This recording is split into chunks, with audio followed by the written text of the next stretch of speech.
우리는 지난 주일에 우리 교회의 새 시대의 지도적 역할을 감당할 새 일꾼들을 뽑았고요. 오늘 부족한 일꾼들을 채우기 위해서 2차 투표가 예배 후에 있을 예정입니다. 뿐만 아니라 국가적으로도 대통령 선거가 불과 9일 앞으로 다가왔습니다. 대통령 선거는 늘 우리가 겨울에 치렀었는데 이번에 사상 초유의 대통령 파면으로 인해서 봄에 선거를 치르게 됐습니다. 요즘 정치적으로나 경제적으로나 온 나라가 어수선합니다. 이럴 때일수록 지도자를 잘 신중하게 선택하고 세워서 이 난국을 수습하고 희망적인 나라를 만들어 가야 하겠습니다. 한국 기독교 언론 포럼이 4월 19일부터 21일까지 전국 기독교인 성인 남녀 1000명을 대상으로 설문을 조사한 결과가 나왔는데요. 기독교인들이 차기 대통령이 갖춰야 할 성품 중에 첫 번째로 꼽은 것은 정직 44.8%였습니다. 그리고 책임감, 정의감, 희생정신, 포용력 순이었습니다. 또 차기 대통령이 해결해야 될 최우선적 국가적 과제를 부패 청산 사회개혁으로 꼽았습니다. 이어서 국민 통합과 화합, 도덕성 회복, 양극화 해소, 통일 남북관계가 뒤를 이었습니다. 설문 결과를 바탕으로 열린 포럼에서 숭실대 김선욱 교수가 이렇게 논천을 했습니다. 기독교적 가치에 따라 성숙한 정치 판단을 내려야 한다. 이것이 바람직한 기독교인의 정치 참여다. 기독교적 가치에 대한 고민 없이 쉽게 투표를 했던 관행을 반성해야 한다. 선거 때만 기독교적 가치를 고민할 것이 아니라 평소에 하나님의 나라에 대한 진지한 고민이 있어야 한다. 참 중요한 말을 했다고 생각합니다. 우리가 세상 사람들과는 다른 정체성, 다른 가치관을 가지고 사는 사람들이라면 세상 사람들과 같은 시각, 같은 기준으로 사람을 선택할 수는 없는 것이죠. 하나님의 사람들이라고 하면 하나님의 시각에서 이 세상의 리더십을 평가하는 관점이 있어야 합니다. 선거를 할 때뿐만 아니라 향후에도 선출된 당선자가 대통령직을 잘 하고 있는지 성경적인 관점에서 감시하고 비판하는 역할도 해야 하겠습니다. 성경 열왕기서에 보면 이스라엘을 통치했던 42명의 왕들의 이야기가 나오는데요. 그 왕들을 평가를 하면서 두 가지로 좋은 왕, 나쁜 왕 이렇게 나누고 있습니다. 그러면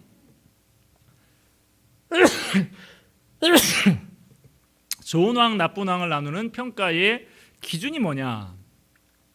정치적, 경제적 관점에서 평가하고 있지 않습니다.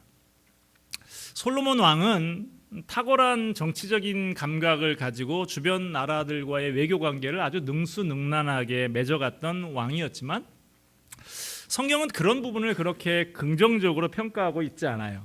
또 북이스라엘의 왕이었던 오므리 왕은 정치적, 군사적으로 보면 아주 강력한 영향력을 가진 왕이었습니다.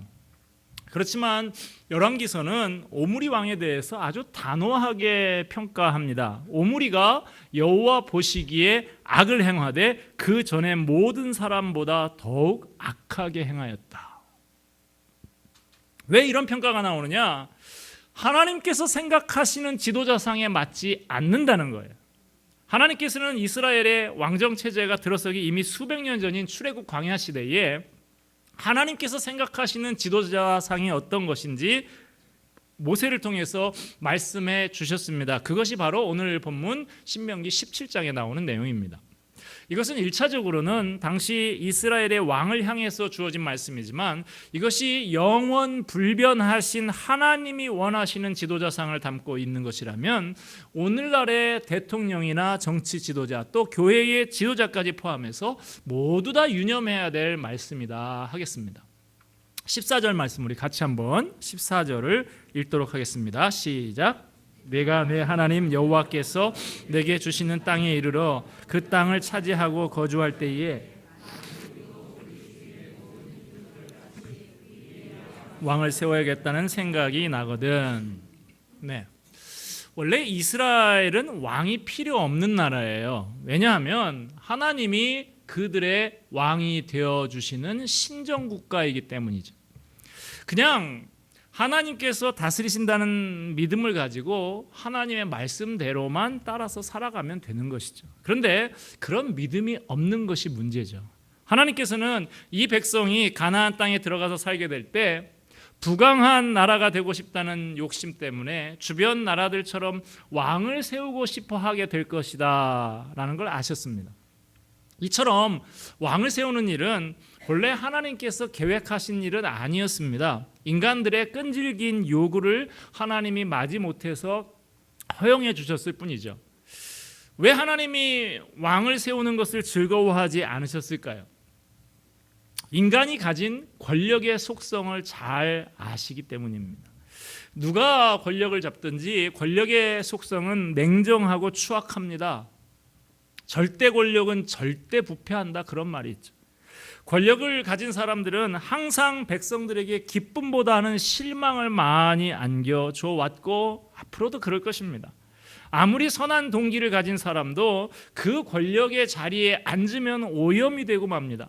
힘이 없는 자리에 있을 때는 전혀 그럴 것 같지 않던 사람이 권력의 맛을 알기 시작하면 전혀 딴 사람이 됩니다. 그러므로 세상의 어떤 권력자에 대해서도 지나친 기대와 환상을 가져서는 안 될 것입니다. 세상의 왕은 모든 사람들 위에 군림하는 우두머리입니다. 아랫사람을 지배하고 다스립니다. 대신 왕의 책임은 나라를 부강하게 만드는 거예요. 사람들이 어떤 왕을 원합니까? 자기들을 잘 먹고 잘 살게 해줄 왕을 찾는 것이죠. 우리가 대통령을 뽑을 때도 마찬가지입니다. 민중들은 잘 먹고 잘 살게 해주는 대통령을 원합니다. 대통령이 도덕적으로 문제가 있어도 내 배를 배부르게 해주면 그만이에요. 미국의 경우에 예전에 클린턴 대통령 시절에 그 루인스키인가 하는 그 비서의 성추행 사건으로 떠들썩했죠. 그런데도 클린턴 대통령의 인기가 별로 떨어지지 않았어요. 왜냐? 클린턴 대통령의 재임 기간 동안에 미국 경제가 괜찮았거든요. 지금의 트럼프 대통령 같은 경우에도 선거 기간 내내 별의별 추문이 끊이질 않지 않았습니까? 저런 사람이 대통령이 되면 미국의 수치다 그랬어요.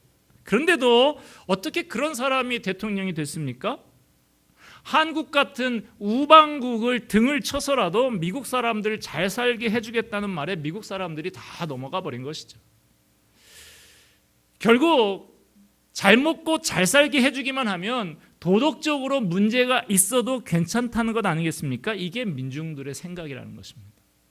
그러나 오늘 본문에서 하나님이 생각하시는 정치 지도자의 모습은 전혀 다릅니다. 먼저 15절에 보면 이렇게 나옵니다. 같이 한번 15절 읽읍시다. 시작.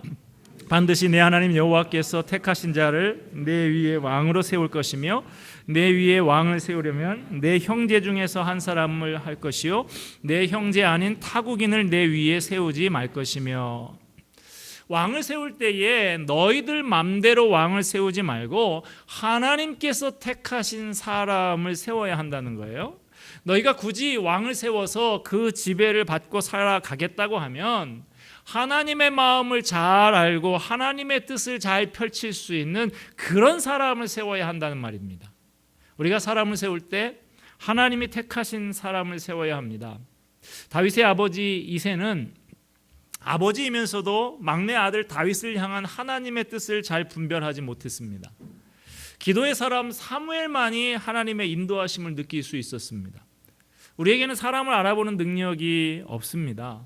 외모, 학연, 지연 등의 선입견이 우리를 많이 사로잡고 있어요. 그러므로 이 문제를 놓고 우리가 기도해야 됩니다.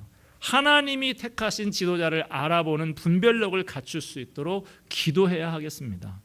오늘 본문 16절부터 20절까지의 말씀을 보면 선택된 왕이 나라를 어떻게 다스려야 할지에 대해서 가르쳐주고 있습니다. 첫째는 말을 많이 두지 말라라고 하는 말인데요. 16절 우리 같이 한번 읽습니다. 그는 병마를 많이 두지 말 것이요 병마를 많이 얻으려고 그 백성을 애굽으로 돌아가게 하지 말 것이니 이는 여호와께서 너희에게 이르시기를 너희가 이후에는 그 길로 다시 돌아가지 말 것이라 하셨음이며. 자, 병마, 군사용 말을 많이 두지 말라고 합니다. 당시에 가장 강력한 군대는 기마 부대였던 시절입니다. 그러므로 말을 많이 둔다라고 하는 것은 군사력을 확충하는 것을 의미하는 것이죠. 하나님께서는 말을 많이 두지 말라고 하십니다. 군사력에 치중하다 보면 하나님을 의지하기보다 군사력에 더 의지하는 세상의 다른 왕들과 똑같은 폭력적인 왕이 될 것이기 때문에 그렇습니다.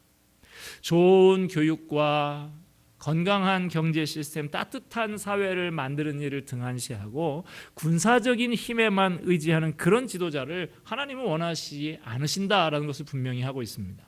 여러분, 지금도 우리나라 군사비 지출이 지난번에 대선 후보들 토론회 하는 거 보니까 세계 6위 정도 된다고 합니다. 세계에 200 몇 개 나라가 있지 않습니까? 그중에 6위 정도 되는 군사비를 많이 지출하는 나라입니다. 그런데도 불구하고 이번 대선에 나온 후보들이 하나같이 국방비 지출을 다 늘리겠다고 그러지 줄이겠다는 사람 한 명도 없더라고요. 심지어는 우리도 이제 핵무기를 보유해야 된다라고까지 주장을 하고 있으니 이를 어떻게 합니까? 여러분,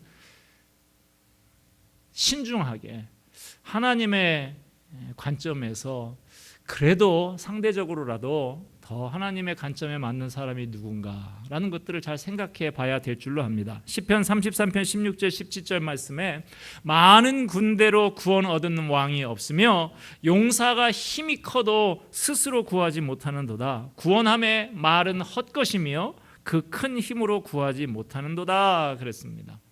군비 증강에 몰두하고 늘 전쟁 준비에 광분하는 나라, 하나님의 나라가 원하시는 나라가 아니라는 것 기억하시기를 바랍니다.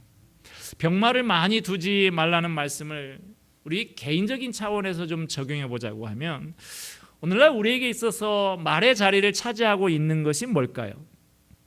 권력일 수도 있고 인맥일 수도 있고 학벌일 수도 있고 부동산일 수도 있습니다. 나를 지켜줄 수 있는 인간적인 수단을 너무 많이 만들지 말라는 말씀입니다. 그런 것들을 많이 갖고 있다 보면 나도 모르게 하나님보다 그런 것들을 더 의지하게 되는 것이죠. 그런 것들에 대한 의존하는 마음과 집착을 내려놓고 하나님의 손을 잡아야 합니다. 그래야 하나님께서 내 힘이 되어 주십니다. 병마를 많이 얻으려고 그 백성을 애굽으로 돌아가게 하지 말라 하셨습니다. 애굽은 당시 최고의 군마와 기마병을 보유하고 있는 최고의 강대국이었습니다. 전차를 많이 만들기 위해서는 자연히 이 애굽과 친해야 되는데요. 그러다 보면 그들의 문화도 자연스럽게 같이 섞여 들어오게 되는 것이죠. 그래서 하나님께서 애굽과의 교류를 금하고 계시는 것입니다. 애굽과 교류하는 것, 요즘 우리 삶으로 말하자면 세상적인 인맥을 맺어두는 것입니다. 서로 끌어주고 밀어주고 하는 라인을 형성하는 것이죠. 그런 인맥이 서로에게 이익을 주고 서로를 지켜준다고도 생각을 합니다. 그런데 문제가 생기면 오히려 그 인맥이 내 앞길을 막을 수도 있다는 사실입니다. 하나님의 마음에 합한 왕이라고 했던 다윗 왕은 이 하나님의 말씀을 따라서 병마를 많이 두지 않았습니다. 그래도 그 나라가 이스라엘 역사상 최강으로 부강했어요. 그런데 열왕기상 10장에 보면 그 아들 솔로몬은 이 명령을 어기고 애굽과 교류도 하고 말을 많이 들여옵니다. 그런데 결과적으로 그러면서 애굽에 점점 더 종속이 되고 침략을 당하게 되고 맙니다. 오늘 왕에게 주시는 하나님의 말씀 두 번째는 아내를 많이 두지 말라 하는 것입니다. 17절 보면 그에게 아내를 많이 두어 그의 마음이 미혹되게 하지 말 것이며 그럽니다. 그런데 열왕기상 11장에 보면요, 이 명령을 어기고 솔로몬이 왕비와 첩들을 1000명이나 뒀다라고 합니다. 왕비들 얼굴이나 다 기억을 할까 모르겠어요. 의자왕은 3000명이었으니까 그래도 낫지 이렇게 생각하십니까? 솔로몬이 이렇게 부인을 많이 둔 것은 그의 정욕이 유달리 많고 여색을 탐해서 그런 것이 아닙니다. 국내외에 있는 힘 있는 세력들과 정략적인 결혼을 통해서 정치적인 결속을 다지고 안정을 꾀하는 것이죠. 하나님을 의지하기보다는 정략적인 혼인 동맹을 통해서 정치적인 입지를 강화하려고 했던 것입니다. 오늘날 정치인과 기업인들이 서로 아들, 딸을 결혼을 시키면서 정경 유착 관계를 형성하는 것과 비슷한 것이죠. 그런데 문제는 이런 식으로 솔로몬 곁에 있게 된 여인들이 솔로몬의 마음을 흔들어 놨다는 사실입니다. 그래서 이스라엘 곳곳에서 그 왕비들의 나라에서 온 우상을 숭배하게 됐고 나라가 서서히 타락과 멸망의 길로 떨어지게 됐습니다. 하나님의 사람은 자신이 결혼할 때는 물론이고 자녀를 결혼시킬 때도 순수하지 않은 목적에서 결혼시키지 말아야 합니다. 가정을 하나님 중심으로 건강하게 세워나가야 됩니다. 부부가 서로 사랑하고 건강하고 성경적인 부부관계를 만들어 가야 합니다. 자녀들이 하나님의 가르침대로 배움을 받아야 하는 것이죠. 하나님이 원하시는 지도자는 건강하고 아름다운 가정을 세우는 데서부터 시작된다는 것 기억하시기 바랍니다. 세 번째 하나님께서 주시는 교훈은 재물을 많이 쌓아두지 말라는 것입니다. 17절 후반부에 보면요, 자기를 위하여 은금을 많이 쌓지 말 것이니라 그럽니다. 예나 지금이나 권력을 소유하게 되면 돈이 들어오게 되는데요, 그때 정신을 똑바로 차려야 한다는 거예요. 왕은 백성을 섬기는 사람, 봉사자이기 때문에 사리 사욕의 눈이 어두워서 자기 자신을 위해서 재물을 쌓는 자가 되어서는 안 된다는 것입니다. 그런데 여러분, 지금 계속 제가 이것을 어기고 있는 솔로몬의 이야기를 해드리고 있는데, 열왕기상 10장에 보면 솔로몬 왕이 얼마나 부자였는지 왕궁에서 쓰는 물건들을 다 금으로 보석으로 다 만들었습니다. 심지어는 그 왕궁에 있는 시위대 군사들의 방패까지 다 금으로 만들었다라는 말이 나옵니다. 은 정도는 너무나 흔해서 귀하게 여기지도 않았다 그래요. 그런데도 솔로몬은 그렇게 많은 재물을 쌓아두고도 백성들과 나누려고 하지 않았습니다. 세금을 혹독하게 거두고 백성들을 국가 공사에 총동원을 했습니다. 솔로몬 시대의 그 화려한 건축물들, 이렇게 백성들의 노동력을 끊임없이 착취해서 얻은 결과물들이었던 것이죠.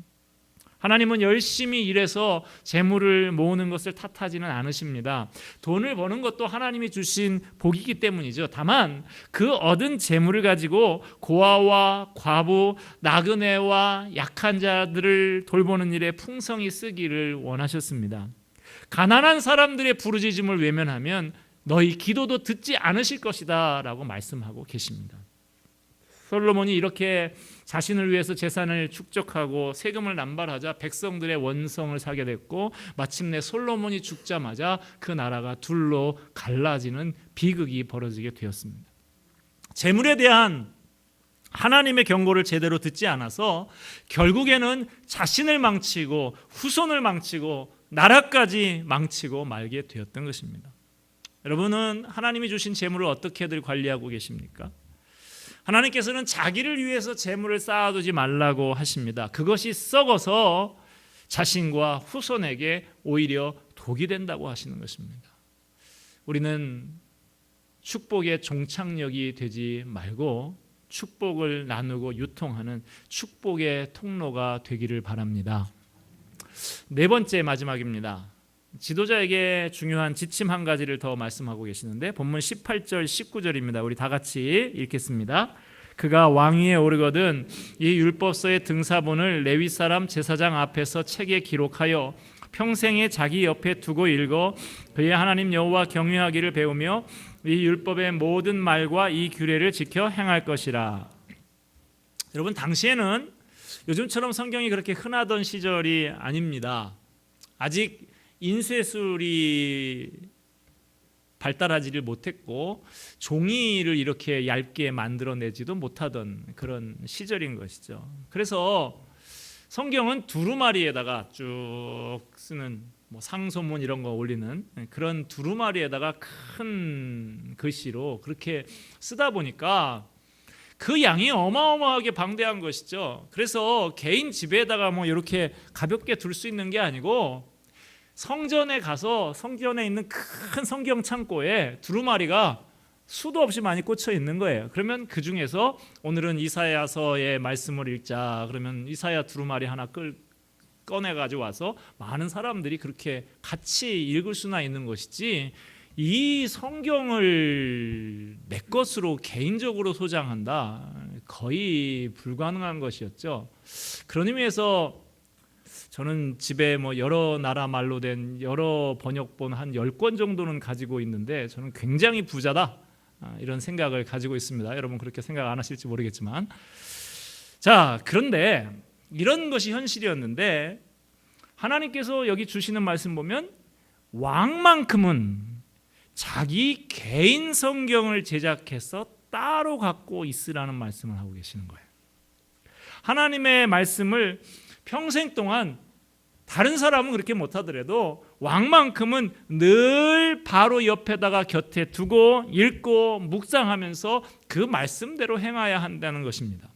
한시도 하나님의 말씀에서 떠나서는 안 된다라는 것입니다. 지도자는 막중한 영향력과 책임을 아울러 가지고 있습니다. 크고 작은 판단을 수없이 내려야 되는데 어느 쪽이 옳은 것인가 판단하는 것이 결코 쉽지가 않습니다. 그러므로 시시각각 하나님의 말씀의 지도를 받아야 한다는 것이죠.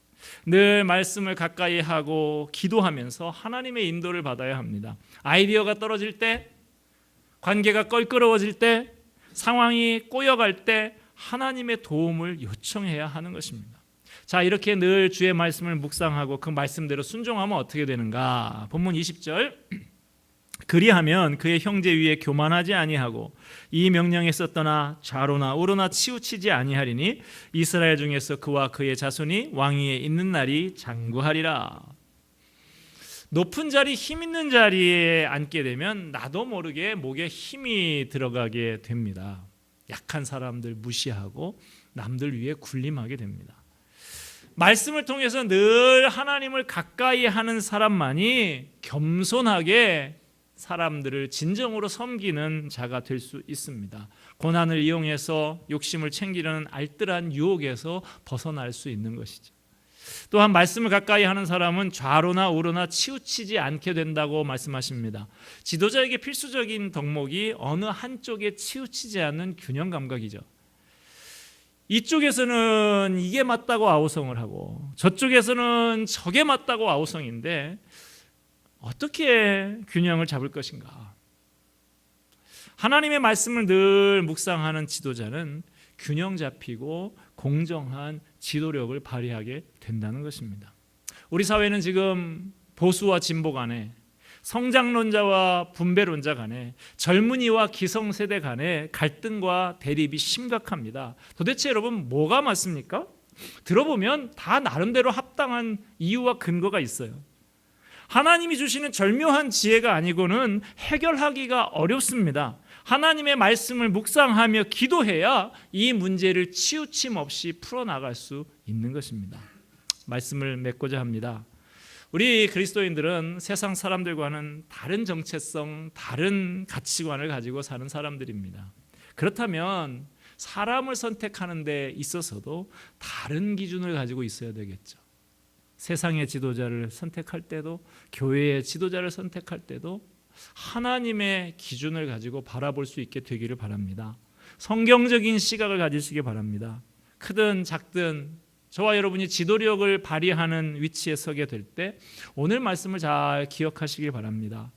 말을 많이 두지 말라, 세상적인 힘에 의존하지 말라는 말씀이죠.